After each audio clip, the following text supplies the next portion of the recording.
une nouvelle vidéo et il s'agit cette fois d'un bilan à des lectures sur le mois de la Fantaisie 2024 qui est organisé par Steph de Piketty Booking et qui a lieu du 1er au 31 mai. Et comme vous le savez, j'ai énormément de retard dans mes avis lecture. Mais je sais que certaines personnes comme Elodie de Dévoreuse de livres, si tu passes par là, coucou, apprécie finalement ce concept de faire ces vieux avis lecture, puisque je remets en avant des livres que des fois, ils sont sortis depuis 2 ans, ou même plus pour certains qui sont là, et du coup on les a un petit peu oubliés, ça les remet un peu au goût du jour. Il y a tellement de livres qui sortent de nos jours que on les oublie un peu, ou ils restent dans notre pile à lire, puis tout d'un coup on se dit « Ah tiens, lui, il me reparle de ça, il est dans la pile à lire, ça a l'air pas mal ». Le mois de la Fantaisie 2024 était sur le thème de la forêt enchantée. Et je vous mettrai bien sûr le lien pour aller sur le compte de Steph de Piketty. Alors, certains des livres qui sont dans ce challenge étaient aussi présents dans celui d'avant, qui était, si je ne me trompe pas, le Flowers Book Challenge. Oui, c'est ça.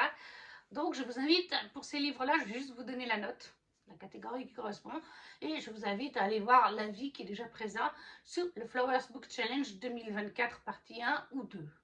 Pour le premier livre, il rentre dans 2 catégories du mois de la fantaisie, et en premier, c'était sous le menu sorcière Griselda, la sorcière Griselda, sous-catégorie sorcière, sorcellerie et ésotérisme. Et je l'ai aussi mis dans le menu la fée en sous-catégorie se sentir pousser des ailes, une relique de Mapale, parce que c'est une relique de Mapale. C'est une saga qui me faisait très envie, c'était Kimi Collection qui en avait parlé en premier, et c'est Lady Helen, le tome 1 de Alison Goodman, paru chez Gallimard Jeunesse du coup. Et je lui ai mis 18 sur 20 pour ce tome 1. Donc comme je l'ai dit, c'est Kimi qui en a parlé et ça m'a donné très envie. Il est sorti il y a un bon moment celui-là de livre. Franchement, il n'est pas récent. Voilà. 2016 pour la traduction française. Donc il a 10 ans ce bouquin. Mais ça me faisait très envie. Dans Lady Helen, on est dans les années, en l'année 1812 à Londres. Oui, c'est ça, c'est Londres. Et forcément, si je vous dis 1812 Londres, vous comprenez qu'on est en plein dans les années typiques de Bridgerton. Et j'adore autant la série des Bridgerton que les livres de Bridgerton. Et on est totalement là-dedans puisqu'on suit Lady Helen. Helen Wrexhall, d'ailleurs, de son nom de famille, qui va faire son entrée dans la société, qui va donc être présentée à la reine Charlotte, aller vivre dans les bals, etc. Comme dans Bridgerton. Donc quand on adore cet aspect-là de Bridgerton, on le retrouve ici. Et quand Kimi en avait parlé, c'est ce qui m'avait donné très envie. Mais le petit truc en plus, c'est qu'on a ici tout un aspect fantastique, puisqu'il y a dans notre monde des créatures et des espèces de mages, si on peut dire, qui contre ces créatures, ce qui n'est pas le cas dans Bridgerton. Donc on a là les 2 choses que j'adore, là, le fantastique et les balles à la Bridgerton, avec les potins bien sûr qui vont avec. Et Lady Helen, elle va en fait, c'est une jeune femme de cette époque. Vous savez comment c'était à cette époque, les libertés n'étaient pas les mêmes qu'aujourd'hui. La femme ne faisait pas ce qu'elle fait aujourd'hui. Et Lady Helen, elle est élevée par son oncle et sa tante parce que ses parents sont tous les 2 décédés. Je crois me souvenir d'ailleurs, parce que ça va faire 2 ans que j'ai lu, que l'oncle est un horrible personnage. C'est vraiment lui, l'oncle de Lady Helen. Et la mère de Lady Helen a fait quelque chose que la société a pointé du doigt et que du coup l'oncle en veut quelque part à sa mère et à Lady Helen elle-même, même si elle n'a rien fait. Bref, c'est un personnage qu'on n'apprécie pas beaucoup. Même sa femme, elle n'est pas vraiment très sympathique. C'est une dame de la société droite dans ses pompes. Voilà, on va dire ça comme ça. Et Hélène, elle espère, elle a un grand frère, elle espère pouvoir aller vivre avec lui parce qu'il va être majeur, qu'il va la prendre sous sa tutelle. Et elle va faire cette entrée dans le monde de la société. En faisant cette entrée, elle va rencontrer Lord Carlston. Voilà, c'est Lord Carlston, qui est un personnage très mystérieux, très gris, très... voilà, comme beaucoup d'hommes qu'on aime bien dans les book boyfriend. mais surtout avec lui, elle va se rendre compte que le fantastique existe, qu'il y a des sortes de démons dans notre monde et qu'un groupe de personnes, dont Lord Carlston, en font partie. Ce groupe est là pour les chasser, pour faire que tout va bien dans la société, etc. Et Lady Helen se rend compte que sa mère en faisait partie, elle aussi, qu'elle est liée à ce monde-là, et elle a elle-même hérité d'un pouvoir qui lui permet donc de rentrer dans cette société secrète qui lutte contre les créatures, des sortes de démons vraiment pas sympathiques du tout, qui font plein de choses aux êtres humains sans qu'ils s'en rendent compte. Donc voilà, je ne veux pas en dire plus. Après, c'est vrai que c'est assez flou. Ça, c'est vraiment ce que je me souviens comme ça, que j'ai même pas besoin de relire le texte, le derrière. Il y a juste le nom de Lord Carlston que j'avais besoin. Mais j'ai beaucoup aimé la plume de cette autrice. C'est un gros pavé, hein, il fait genre 600 pages. 566. Donc, on n'est pas loin du 600 pages, mais c'est quand même écrit assez gros, il y a des bonnes marges, ça se lit bien et vite, c'est super agréable, super fluide, c'est prenant, voilà, parce qu'on a clairement tout un côté enquête, tout un côté... Je me rappelle qu'il y a un mystère autour de la mère de Lady Helen et de sa mort, hein. Elle n'est pas morte de maladie ou quelque chose, il lui est arrivé quelque chose, c'est ce qu'on découvre au fil de l'histoire. Et on n'a pas fini de faire nos découvertes à la fin de ce tome 1, c'est une trilogie. Ça donne très envie de lire la suite et je la possède, il faut que je m'y mette cette année. Mais ça se lisait vraiment bien. On est bien dans l'histoire, on aime bien les personnages. Enfin moi, Lady Helen m'a touchée parce qu'encore une fois, c'est de ces personnages qui sont un petit peu en avance sur leur époque. Il me semble me souvenir qu'elle est un petit peu... Je peux me tromper, mais il me semble que les balles et tout ça, c'est pas trop sa tasse de thé. Comme je vous ai dit, elle espérait pouvoir aller vivre chez son frère, qui est un peu plus âgé qu'elle. Mais je crois qu'à un moment donné, il lui dit, mais non, en fait, tu vas rester chez notre oncle, tu vas te marier, etc. Moi, il me semble qu'il y avait un petit peu de ça. Ce qui fait un peu penser à Héloïse Bridgerton, en plus, là-dessus, qui était un peu en avance sur son temps aussi, hein. Et oui, franchement, le côté fantastique mêlé à la régency, à la reine Charlotte qui est présente, hein, on présente Lady Helen à la reine Charlotte, c'est vraiment tout ce côté Bridgerton, sauf que c'est pas un copier-coller. Alors je ne sais pas si Julia Quinn a écrit en premier les Bridgerton ou si Alison Goodman a écrit en premier ça, parce que je vous dis ça date de 2016 quand même, hein. Mais en tout cas, la popularité de Bridgerton est venue dans les années 2020 et quelques, 2021 je crois. Et c'est similaire, sans être trop similaire, vous voyez. Je compare, et c'est pour ça que j'ai mis aussi un 18 sur 20, ça serait même presque un 19. Maintenant que j'ai lu autre chose, j'ai lu plusieurs autres livres à l'époque de la Régency, des fois dans un univers inventé, des fois dans notre monde fantastique. Et c'est le cas, par exemple, j'ai lu Alison Saft dans un univers inventé, mais qui reprend les codes de la Regency, à l'époque des balles, des potins et tout ça, sauf que c'était tellement similaire à Bridgerton saison 2, la saison d'Anthony et de Kate. L'histoire d'amour entre les deux personnages, c'est pratiquement Kate et Anthony à quelques détails près.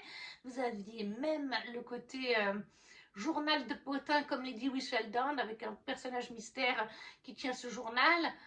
Et en fait, c'est pour ça que j'avais mis une note à ce Alison Saft moins élevée, parce que où est l'originalité? On est presque sur un copier-copier de Bridgerton saison 2.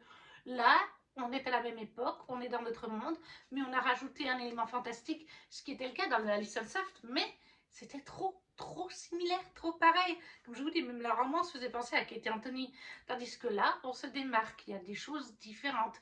Le personnage de Carlston, oui, Carlston, est très intrigant, très mystérieux. Vous savez, ça me fait un peu penser à Damon Salvatore, des choses comme ça. Vous voyez le genre? Lady Helen, elle a son propre caractère, même si, comme je vous dis, elle est un petit peu en avance sur son époque. Elle ferait un peu penser à Héloïse, mais ça reste des petites touches. Voilà. Et pour moi, ça a été un super bon moment de lecture. Ce côté mystère, enquête et tout. Il y a un artefact là-dedans, si je me rappelle bien aussi, qui entre en jeu. Bref, pour moi, ça a été une super bonne lecture. 18 sur 20, ce serait pratiquement même avec le temps, comme je vous dis, à 19 sur 20. Et donc ça, c'était pour deux catégories. C'est Alison Goodman, Lady Helen le tome 1 chez Gallimard. C'était pour, donc, sous le menu sorcière, la sorcière du Griselda, sorcière, sorcellerie, ésotérisme. Et pour le menu La Fée, pour se sentir pousser des ailes, une relique de Mappal, puisque ça je l'ai depuis 2021 au moins. Et 18 sur 20.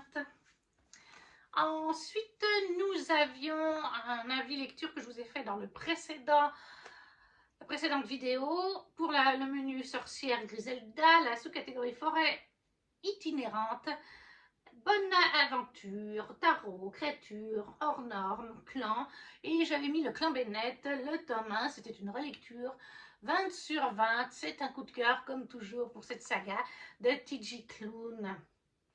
Ensuite, nous avons dans ce menu sorcière Griselda, chasse aux sorcières, dark fantasy, enquête meurtre et anti-magie. Et là, j'y ai mis un tome 1 où j'ai mis 17 sur 20. Et je dois être honnête avec vous, je n'ai pas beaucoup de souvenirs de ce bouquin.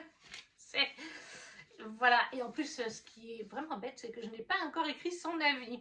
Il faut le savoir, mes avis lecture, j'ai du mal à les écrire. Non pas qu'il y en a, l'inspiration vient tout de suite.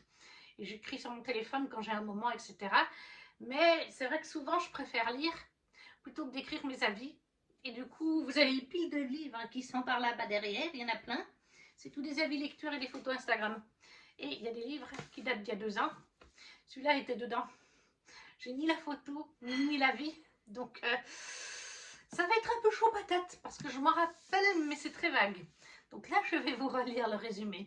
Mais j'ai choisi pour le côté, en fait, dark fantasy.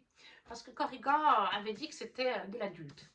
Et c'est donc Les Garçons Perdus de C.M. Stern chez Corrigan, la belle édition reliée. On nous dit, dans le village où il est né, Jack n'a jamais trouvé sa place. Sa beauté inhabituelle est une véritable malédiction, suscitant moquerie et jalousie. Le jeune homme n'a pas d'autre alternative que de s'enfuir à Londres où l'attend une vie de misère. Pour survivre, il est contraint de vendre ses charmes dans les bas-fonds. Jusqu'au jour où son joli visage suscite l'intérêt d'un étrange immortel. Ce vampire déguisé en gentilhomme lui propose un pacte. Jack doit séduire un éminent membre de la société immortelle afin de lui dérober ses secrets. Il pourra alors retrouver la liberté et la richesse. Contraint d'accepter, Jack s'engage dans un engrenage mortel de complots et de jeux de pouvoir. Une machination dans laquelle Antoine, un jeune prince arrogant, envoûtant et terriblement dangereux, vient semer le trouble. Et les secrets qu'il dissimule pourraient tout remettre en question. Un monde de ténèbres et de mystères, une bataille pour le pouvoir, un amour impossible. Alors, comme je vous le disais, c'était pour le mois de la fantaisie que je l'ai lu en LC avec mon amie Ludivine, Ludie Wonderland. Et je sais qu'elle ne lira pas la suite, elle n'a pas assez apprécié. En tout cas, sur le coup, c'est ce qu'elle m'avait dit, parce qu'on avait fini notre LC. Pour ma part, je lirai la suite, c'est une biologie en plus. J'ai quand même bien aimé, comme je vous ai dit, j'ai mis 17 sur 20. Alors, le fait est que oui, c'est sombre. Oui, il y a quelques scènes un petit peu difficiles, notamment des scènes de vie, de V, qui sont évoquées. Je crois me rappeler qu'elles ne sont pas explicites vraiment, en tout cas pas détaillées comme on peut retrouver dans certains romans pour choquer le personnage et pour montrer l'évolution. Ça, je me rappelle bien, j'en avais parlé avec Ludivine, même les scènes de smut entre nos deux héros, je me rappelle, elles ne m'ont pas marqué parce que je crois qu'elles n'étaient pas hyper détaillées ou qu'elles étaient assez rapides. Voilà, moi j'aime bien quand il y a des détails, quand c'est très détaillé, tout ça, quand ça prend son temps, quand il y a plusieurs pages, voilà.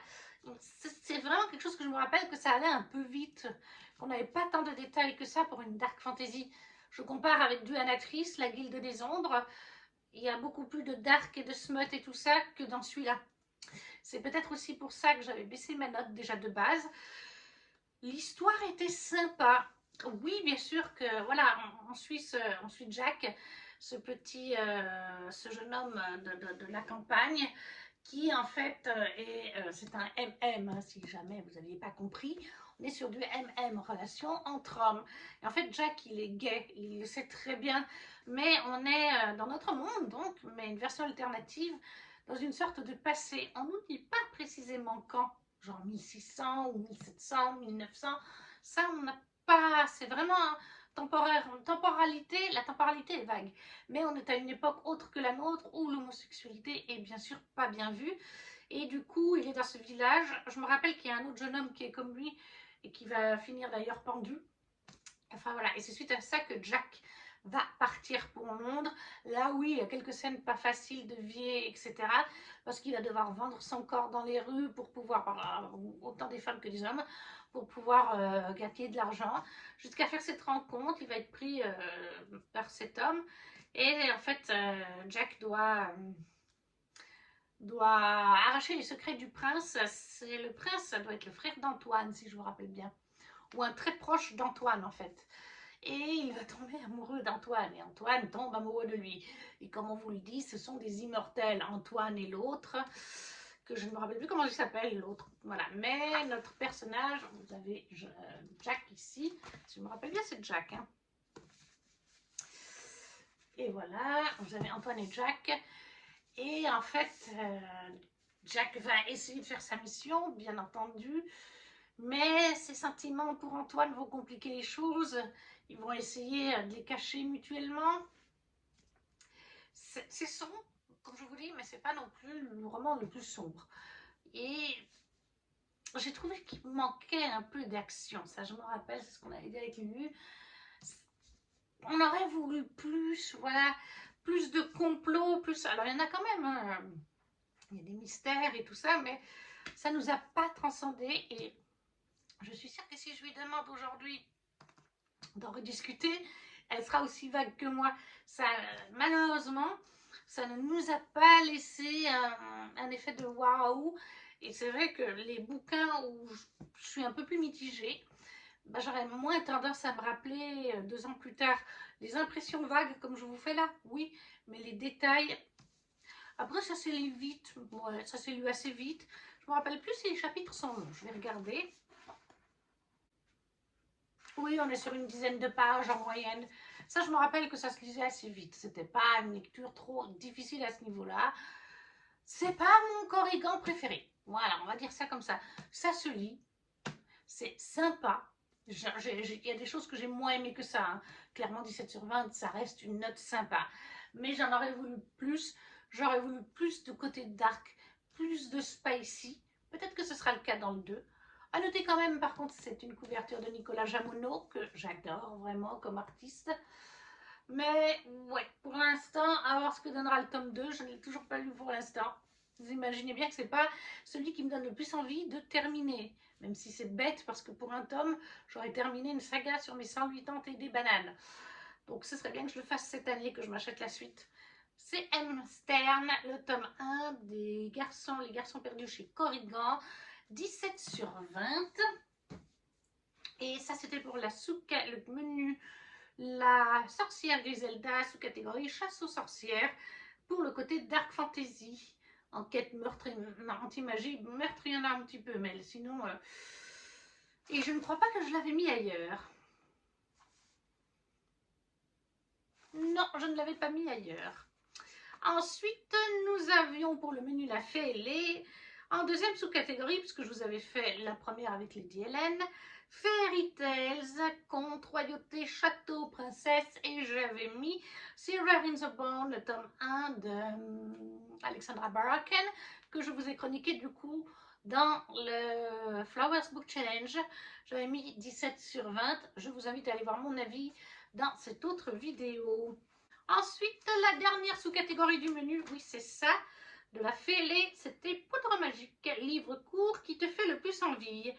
J'avais mis un peu au pif, mais il s'est lu très vite, hein, donc c'est un livre court et il me faisait envie. Frost et Nectar de C.N. Crawford, le tome 1, chez Corrigan, là aussi, et je lui ai mis 17 sur 20. Alors c'est la même note que Les Garçons Perdus, mais j'ai préféré ça. Voilà. Et peut-être ce serait presque plus du 18, parce que je viens de terminer la duologie, j'ai lu le tome 2 là pour le Romanticity Challenge de Nina, et ce serait presque un 18. On va rester sur du 17, mais on n'est pas loin du 18. On est dans notre monde, on suit Ava qui a 26 ans, qui croit plus en l'amour, c'est une mi-fae, mi-humaine. Elle a été adoptée par une mère humaine d'ailleurs, qui n'est plus de ce monde, et elle ne croit plus en l'amour parce que là, au début de ce récit, elle découvre son fiancé, je crois qu'ils sont fiancés, hein, non, son petit ami. Mais elle découvre que son petit ami, le jour de son anniversaire, hein, elle rentre pour fêter son anniversaire avec lui et elle le découvre avec une autre femme en train de s'envoyer en l'air chez eux. Et déjà qu'Ava se sent comme une paria dans notre monde, puisqu'elle est humaine et qu'on n'est pas forcément bien vu quand on a du sans-faille de ce côté de notre monde, puisque on sait qu'il y a un royaume parallèle, celui des Fae, des Unseli et des Seli, entre autres. Et oui, en effet, ils ne sont pas bien vus. Et du coup, Ava, elle va aller dans un bar pour boire avec une de ses copines. Elle va un peu se bourrer la gueule. Et tout d'un coup, va rentrer Thorin, qui est le roi de la cour des Fae, des Célie. Et Thorin, il a organisé, avec la télévision humaine, un concours pour trouver sa future femme. Puisqu'en Faerie, ils peuvent, pour trouver la future reine ou le futur roi, ben là c'est la future reine, il peut y avoir des épreuves où elles devront s'affronter et la grande gagnante deviendra sa reine. Et du coup, ben, il a proposé que ce soit filmé par les humains pour qu'ils apprennent à connaître leurs coutumes, leurs us, etc. Il le fait aussi parce que ben, derrière, il va gagner de l'argent, la télé va lui payer de l'argent, ce qui va lui permettre de payer des denrées pour son royaume, soit dit au passage. Et en fait, Thorin, il débarque dans ce bar, il va se faire agresser par Ava, qui est complètement ivre et qui est dégoûtée des hommes. Elle va un petit peu s'en prendre à lui, genre gratuitement. Donc lui-même va répliquer, c'est quand même le roi des Fae, il ne se laisse pas faire. Et quelques heures plus tard, il revient voir Ava quand elle a débourré et il lui propose de se joindre à ses joutes, puisqu'elle est mi-Fae quand même. Et elle dit, mais qu'est-ce que je fais? Pourquoi je ferais ça? Tu deviens ma reine, on ne s'aime pas, on se déteste tous les deux, et moi je cherche justement une reine que je ne vais pas aimer, une gagnante que je ne vais pas aimer et qui ne m'aimera pas. Tu restes quelques mois sur le trône parce qu'il y a besoin d'une reine pour retirer la malédiction de l'hiver qui est actuellement sur le trône. Et ensuite, une fois que le printemps est revenu, tu pourras retourner dans ton monde humain avec une grosse somme d'argent que je te verserai. Somme qu'il aura aussi obtenue grâce à la télévision et le jeu concours sur cette guerre des reines pour le trône. Tout simplement. Parce qu'on a le double point de vue dans cette histoire. Dans cette histoire, on a Ava et on a celui de Thorin. Et Thorin ne recherche vraiment pas une femme qu'il va pouvoir aimer. Parce que Thorin, en plus d'avoir la malédiction de l'hiver, il a une malédiction.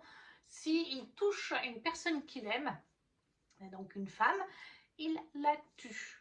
Tout simplement. C'est la reine Mab qui l'a maudite. La reine Mab, c'est la reine des Unseli. C'est le peuple opposé, c'est aussi des Fae, voilà, mais vous avez les Célie et vous avez les Unseli. Les Unseli, d'ailleurs, ils ont des cornes, en général, ils ont des ailes, ce qui n'est pas le cas des Fae de Thorin, de son royaume à lui. Et ils sont donc en guerre, vous l'avez compris.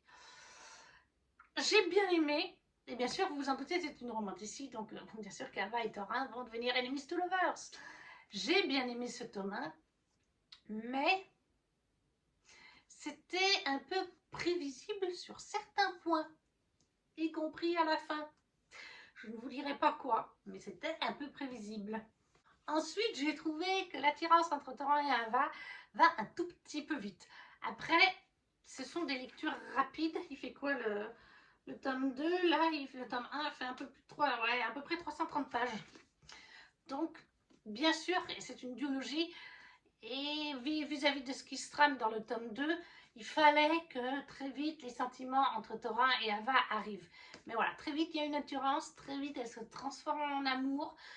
Ça va un peu vite quand même pour moi, donc j'aurais voulu que ça prenne un tout petit peu plus son temps. Après, j'ai bien aimé la relation entre les deux. Il y a une attirance qui crée une tension, mais ils sont tous les deux pendant une bonne partie du roman sur le déni. Genre, oui, il y a de l'attirance, mais ça s'arrête là, etc. Ils ne s'avouent pas même à eux-mêmes leur propre attirance et surtout leurs propres sentiments, en fait. Pendant une bonne partie de ce tome-là, ça va être ça. Et ça, j'aime bien quand c'est comme ça aussi. Il ne faut pas que ça dure trop longtemps. Il y a forcément donc toute la partie épreuve. Si vous aimez ça, ben voilà, il y en a ici. Moi, c'est pas forcément ce que je préfère. Je me rends de plus en plus compte, tout ce côté épreuve dans les romans, c'est pas ce que je préfère. C'est d'ailleurs pas pour rien que je ne lis pas Hunger Games. J'ai bien aimé aussi parce que là, on est sur des faits qui sont vraiment pas sympathiques. Hein. pendant les épreuves, les autres femelles faées n'hésitent pas à se faire des coups entre les unes et les autres, ou à Ava d'ailleurs, qui se défend plutôt bien pour une mi-faée. Après, il faut le dire, Thorin l'aide en secret à manier des armes, etc. Il lui dit qu'est-ce qu'il y aura comme truc dans l'épreuve, il travaille dessus, puisque son but, franchement, c'est qu'elle gagne en fait. Donc ça, moi, j'ai bien aimé de voir des faées vraiment pas forcément très sympathiques les unes avec les autres. C'est souvent le cas, les vrais faées sont normalement pas très sympatoches. Hein. Des fois, les faées, on les voit comme très beaux, très gentils. Généralement, le vrai faée n'est pas censé forcément être très sympathique. Ensuite, bien sûr, il y a des mystères concernant Ava. On s'en doute, mi-faée, mi-humaine, qui a été abandonnée dans le monde des humains à la naissance, recueillie par une humaine. On se doute qu'il y a des secrets autour d'elle. Certaines choses sont dévoilées à la fin du tome. Personnellement, je l'avais vu venir, je m'en doutais. Et c'est vrai qu'il n'y a pas trop de mystère, comme je vous ai dit, sur ce roman de manière générale. Maintenant, il est super simple à lire, il est super rapide, les chapitres font une dizaine de pages en général, des fois moins. Les deux points de vue, celui d'Ava et Thorin, sont bien répartis. C'est sympathique à lire, c'est fluide, ça se lit tout seul. C'est un moment sympathique de lecture, ça vaut un 17/20, comme je vous dis. C'est pas le livre le plus transcendant, c'est pas un coup de cœur, même le tome 2, même si je l'ai trouvé plus sympathique que le tome 1, je pense pas que je garderai cette duologie parce que je manque de place, mais ça a été un moment agréable que j'ai préféré, même si c'est la même note, à celui que je vous ai présenté avant. Donc Frost et Nectar de C.M. Crawford chez Corrigan, 17/20. Pour le menu La Fée et Lait, la sous-catégorie poudre magique, livre court ou qui te fait le plus envie. Ensuite, on passe au menu l'elfe Stephawen. Et là, j'avais comme sous-catégorie elfe contre fae, guerre, complot et trahison. Et là, j'ai mis une lecture du Flowers Book Challenge. J'y ai mis The Band Smith de Nikki Popretto, le tome 1, en VO, en anglais donc, et j'ai mis 17/20. Mais je vous invite à regarder, pour mon avis détaillé, ma vidéo du Flowers Book Challenge, partie 1 ou 2. Il y avait aussi le sous-menu quête avec commencer, continuer ou finir une saga. Et là, j'ai terminé une duologie avec L'Engrange-Temps, le tome 2 de Nell Pfeiffer, pour lequel j'ai eu un coup de cœur. C'est un 20/20. Mais là aussi, vous avez mon avis dans une des deux parties du Flowers Book Challenge que je vous invite à aller voir. La dernière sous-catégorie de l'elfe Stephawen, c'était Speed Dating, Amour, Romance, Love. J'ai hésité, mais je voulais terminer cette saga. Enfin non, pas terminer, parce qu'il me reste un petit tome compagnon. Accord corrompu, le tome 4. Moi, j'ai les intégrales Soft Touch de ces bookmarks. L'intégrale 2, c'est de Kelly Sinclair.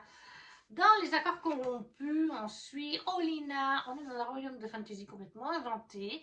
Vous avez le royaume du feu. Et Olina est la Tatuma de ce royaume. C'est-à-dire qu'elle est la future reine du royaume. C'est sa mère qui est au pouvoir actuellement. Et de l'autre côté, vous avez Glacium, qui est géré par le roi Jovan. Jusqu'à il y a quelques années, les deux royaumes étaient en guerre. Et ils ont fait la paix. Et il y a des délégations. Une délégation qui va quelques mois au royaume de Glacium, puis après c'est au royaume de Glacium d'aller dans le royaume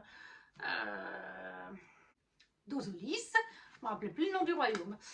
Et en fait, lorsque la délégation de Glacium est à Ozolis, Olina va sympathiser avec le prince, je ne sais plus comment il s'appelle, c'est le petit frère de Jovan, le roi actuel.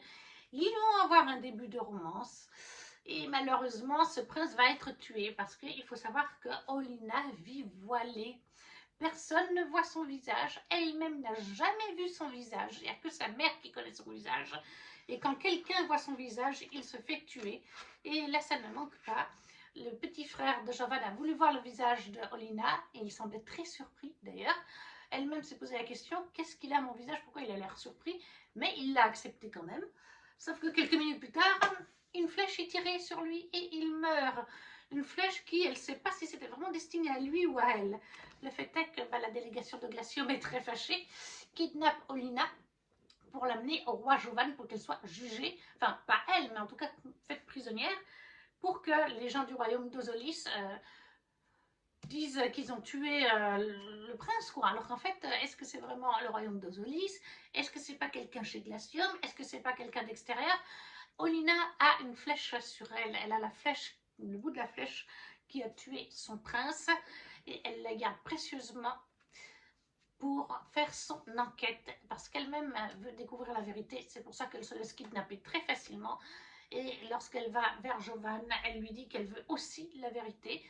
Elle lui explique qu'elle aimait le prince. Et au fil de la saga, Jovan et Olina vont eux-mêmes développer des sentiments. Et on évolue sur cette enquête.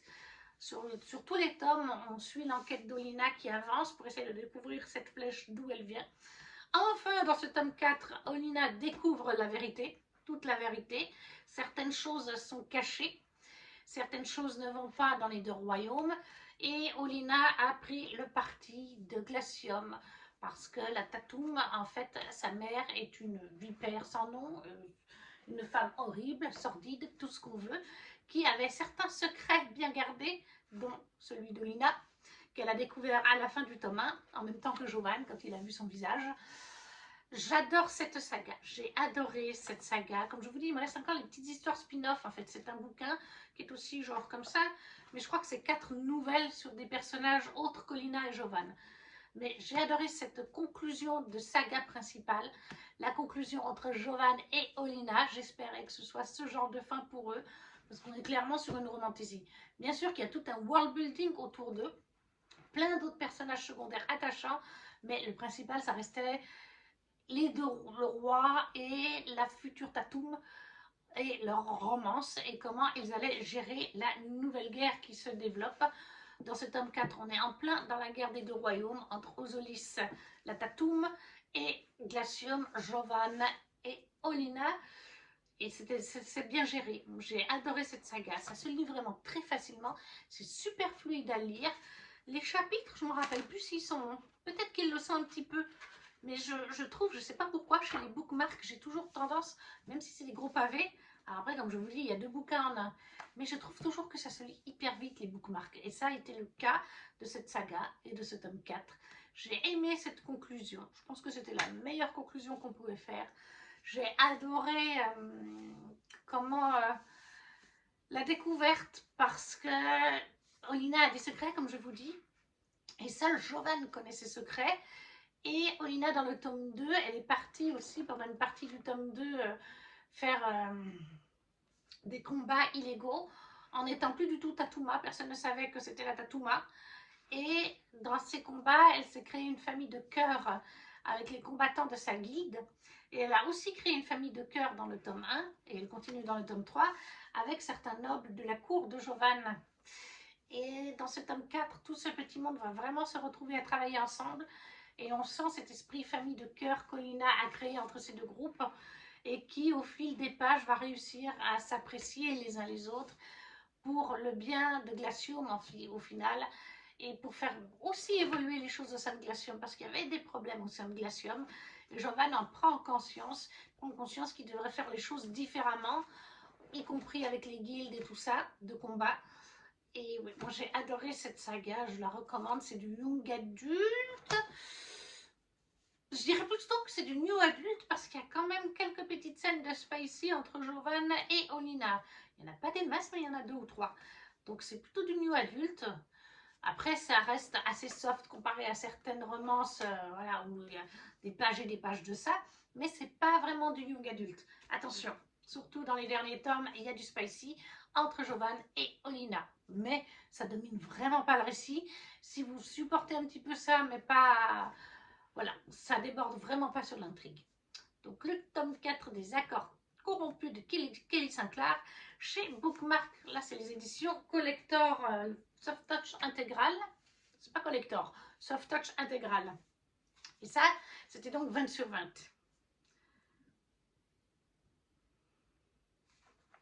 19 sur 20. C'est le tome 3 pour lequel j'ai mis 20 sur 20. Excusez-moi. On arrive, et c'était pour la catégorie speed dating, amour, romance, love, les 3 mots-clés vont très bien. Et on arrive dans le dernier menu déjà avec la Silène. La première sous-catégorie, c'était mythologie, réécriture ou inspiration. Et j'avais mis les 5 soldats de bambou avec un 18 sur 20.